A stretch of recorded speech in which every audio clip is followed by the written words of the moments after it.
Hey guys, this is Carl from carlsapsy.com here with another tutorial. If you have any questions about my videos or anything in general, head to my website and you can message me via my Contact Me page. Or if you want to, just leave me a message down below in the comment section and like my videos and subscribe to me if you want to. So what I'm going to be doing with you today is I'm going to be showing you how we can do a pre-test loop. So a pre-test loop in Java is generally a loop that will only run if a condition is met beforehand. If the condition is met, then the loop will run as many times as it needs to, and if it is not met, then the loop is completely ignored and it will never be executed. So in this tutorial specifically, I'm going to be going through for loops, and in the next one, I'll be going through while loops. So this is a two-part tutorial. When using a for loop, generally when you're making one, you will have a starting expression, you will have a termination expression, and an incrementation expression. So as I've said here, this is the general syntax. So the first thing you do is write for, open brackets. Your start expression would be some form of type, so it would be a variable of, for example, type integer. So I've said here, int x is equal to 0.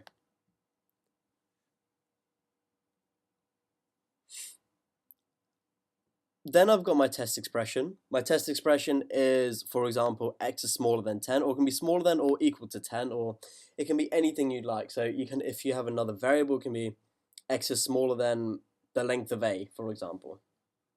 And finally, you have your incrementation. So the incrementation is after the loop is run once, then let the value of x increase by 1.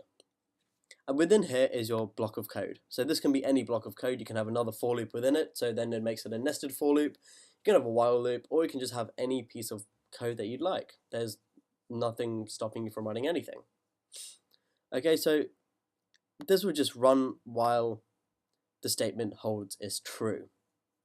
Okay, so as soon as x is equal to 10, then it is no longer smaller than 10, therefore the loop will be quit completely.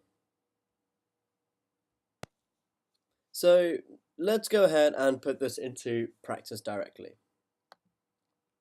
So I've made a class here called for loop, so by clicking new class and made a class called for loop.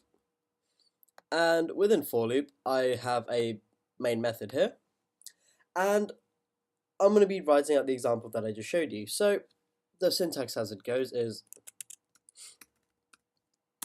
for, open brackets, int x is equal to 0, semicolon, x is smaller than 10, semicolon, and x plus plus as my incrementation.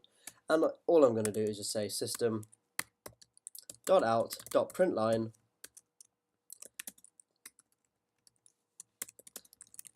the value of x is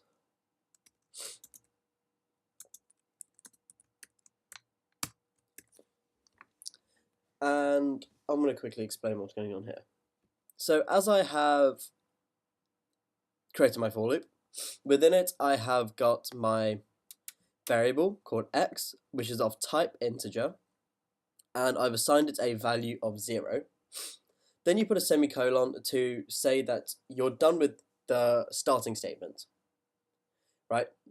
Then you want to check your testing statement. So while this condition is true, so while x is smaller than 10, which is a Boolean check, so as 0 is smaller than 10, that is true. And then the final bit will be your incrementation. And I'll be printing out the value of x's plus the value of x as well as when it's updated. So what this means is initially it'll print out the value of 0 because 0 is smaller than 10, that's true. So it'll print out the value of x is plus 0. So it'll be the value of x is 0. Then it increments the value of x. Then it will run the loop again because x will equal 1. 1 is smaller than 10, so it evaluates the statement saying the value of x is 1. Then it increments x again, so now this is 2. And this will keep going until it reaches 9. The reason for this is because it is run 10 times. However, the value of 10 will never be run, because when x is equal to 10, 10 is equal to 10, not smaller than. Therefore, this for loop cannot run. As this condition is not met, the for loop is immediately broken out of, and I'll say over here, system, this is the end of the for loop. So once the for loop quits, then it will print out this is the end of the for loop.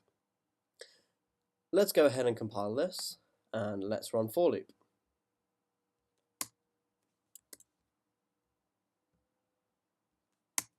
Okay, so as you can see here, it says the value of x is 0, the value of x is 1, all the way until 9.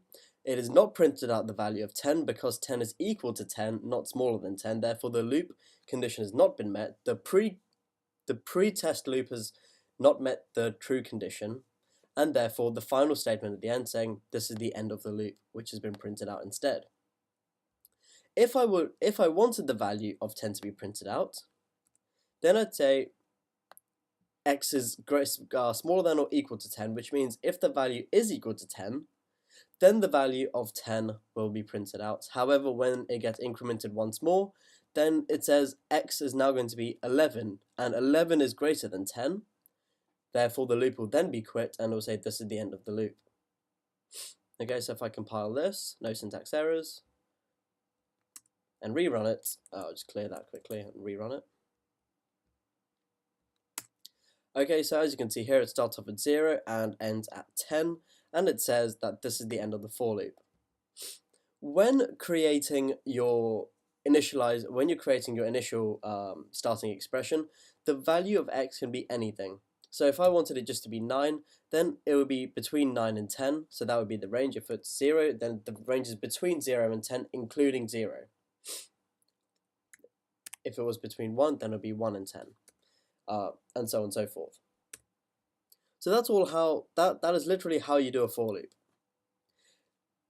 If, however, you were not to have a finalizing statement, so the limitation for the loop, so where it doesn't end, and if I were to take this out, so I'm saying I've declared a variable called x, which is of value 0, of type integer, and all I want to do is increment it indefinitely. So all it's going to be doing is it's going to be printing out the value of x is 1 or 0, 1, 2, 3, 4 and it won't ever end. So this statement here will never really be printed. So if I compile, the reason it won't let me compile is because it's saying it's an unreachable statement, because system.out.println, this is the end of the for loop, will never actually be reached because there is no limitation for the loop.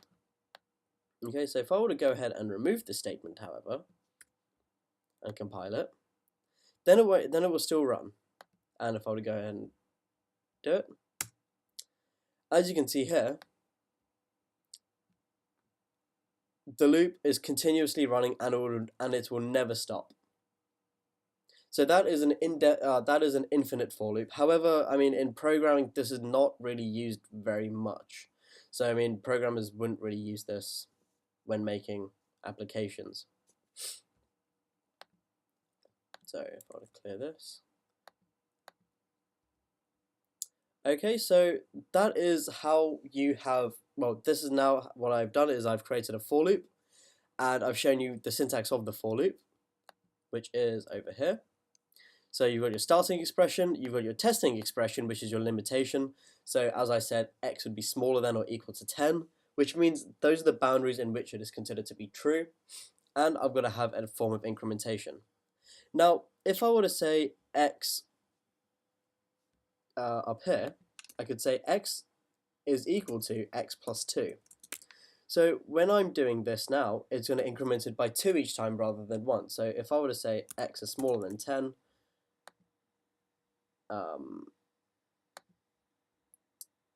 sorry, if I were to do this and then back into BlueJ.